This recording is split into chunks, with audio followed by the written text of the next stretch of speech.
नमस्कार दोस्तों, आप सभी का स्वागत है जवाहर नवोदय विद्यालय की प्रवेश परीक्षा की कक्षा में। हम लोग हिंदी में अनुच्छेद और पर्यायवाची को लेकर के चल रहे थे साथ में। आज ये लास्ट अनुच्छेद है और इसके बाद एक या दो क्लास में जैसे भी होगा आपका जो पर्यायवाची बचे वो भी कंप्लीट करा देंगे, तो आपका हिंदी का जो नवोदय का सिलेबस है वो कंप्लीट हो जाएगा। ठीक है, तो हम आज का ये अनुच्छेद और देख लेते हैं कि क्या है। देखिए, चित्तौड़गढ़ वर्तमान राजस्थान का एक जिला है। यह मुस्लिम आक्रमणकारियों से लोहा लेने वाले मेवाड़ राज्य के राजाओं की राजधानी थी। हिस्ट्री से संबंधित है। ठीक है, चित्तौड़गढ़ के बारे में बता रहे हैं। चित्तौड़गढ़ जो एक जिला है वो राजस्थान का है, यानी प्रदेश राजस्थान है, और ये मेवाड़ के राज्य की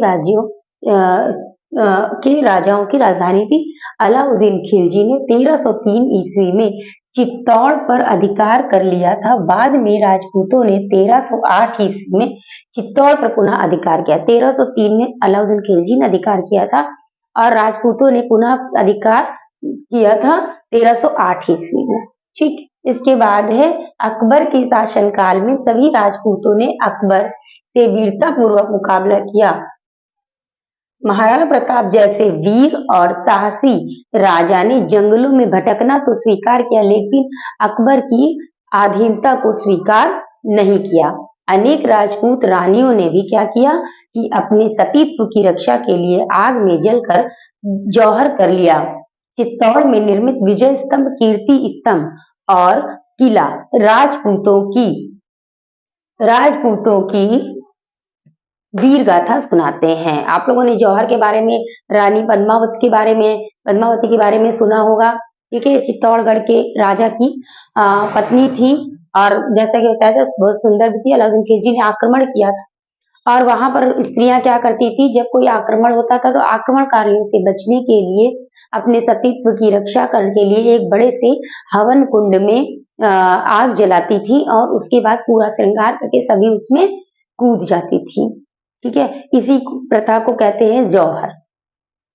अब देखते हैं इसके प्रश्न क्या है। अनुच्छेद के चित्तौड़ स्थित है, जैसा कि पहली लाइन में बताया गया कि चित्तौड़ वर्तमान राजस्थान का एक जिला है। तो कहाँ स्थित है? उत्तर प्रदेश में, राजस्थान में, तो राजस्थान में ये है। अलाउद्दीन खिलजी ने चित्तौड़ पर अधिकार कर लिया था। देखिए यहाँ दे रहा है अलाउद्दीन खिलजी ने 1303 ईस्वी में, ठीक है, 1303 ईस्वी में, और बाद में राजपूतों ने 1308 ईस्वी में। ठीक, तो अलाउद्दीन खिलजी का यहाँ पर पूछा है, तो यहाँ पर हमारा आंसर होगा सी।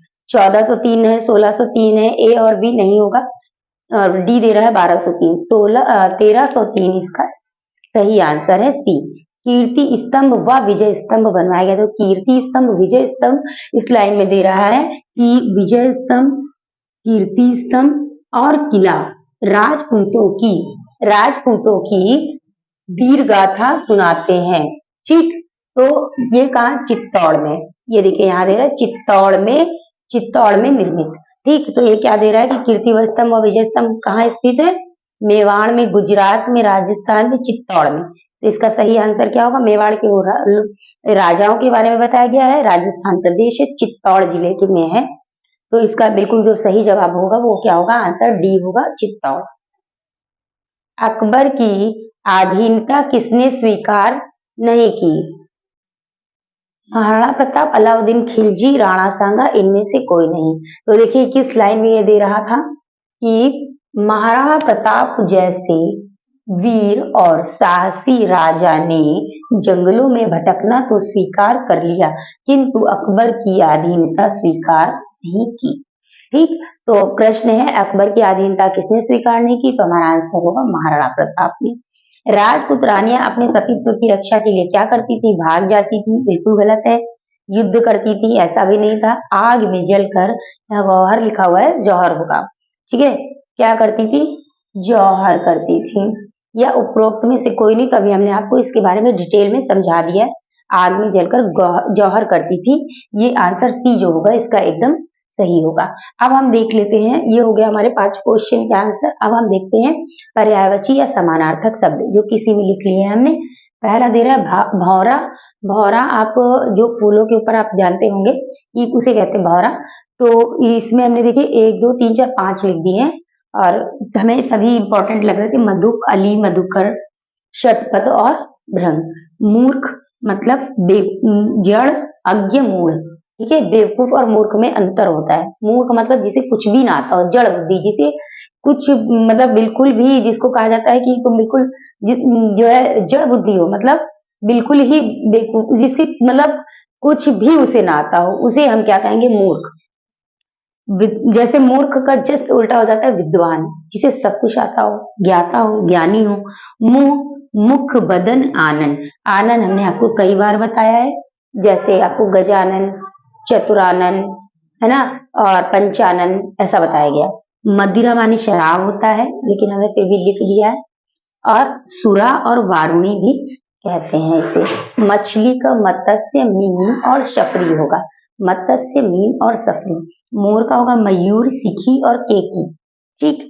और मित्र, मित्र माने दोस्त, आप लोग जानते होंगे, सखा जानते होंगे, साथी भी हो सकता है, जानते हो, फिर ये मिल गए।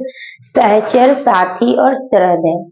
झूठ का मिथ्या, निशा और अयथार्थ होगा। ठीक है, आज का ये था हमारा अनुच्छेद। अनुच्छेद अब आपके मतलब कंप्लीट का मतलब, अब अनुच्छेद में आपने इतना अभ्यास कर लिया है, आप कर सकते हैं। श्रुति सम भिन्नार्थक शब्द भी आप पढ़ चुके हैं, विलोम शब्द भी लिख चुके हैं, पर्यायवाची भी लगभग हो गए हैं, थोड़े बहुत पर्यायवाची बचे हुए हैं। एक क्लास लेकर के हम उन्हें भी खत्म कर देंगे। मिलते हैं नेक्स्ट क्लास में, तब तक के लिए नमस्कार, जय हिंद, जय भारत।